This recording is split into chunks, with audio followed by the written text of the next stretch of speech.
আজ ছিল পুরী ভ্রমণের আমাদের শেষ দিন। সকালবেলা উঠেই দেখা মিলল এরকম চমৎকার দৃশ্যের।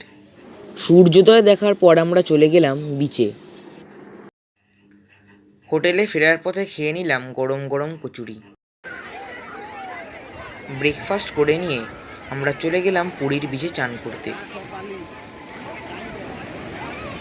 চান করে উঠে আমরা লাঞ্চ করে নিলাম। লাঞ্চ করার পরে খেয়ে নিলাম ডাব। তারপর একটু বিশ্রাম নিয়ে বিকালবেলায় আমরা গেলাম সমুদ্রের বিচে, পুরীর বিচকে শেষবার দেখার জন্যে।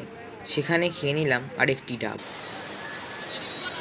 এবারের মতো শেষবার জলে পা ভিজিয়ে নিলাম এবং দেখে নিলাম অপূর্ব এই দৃশ্যকে।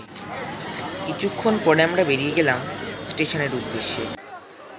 আমাদের ট্রেন ছিল 22836 শালিমার উইকলি সুপারফাস্ট এক্সপ্রেস। 10টা 10 নাগাদ আমাদের ট্রেন ছেড়ে দিল। এবারের মতো শেষ হলো আমাদের পুরী ভ্রমণ। দেখা হবে নেক্সট ভিডিওতে। ততক্ষণের জন্য টাটা।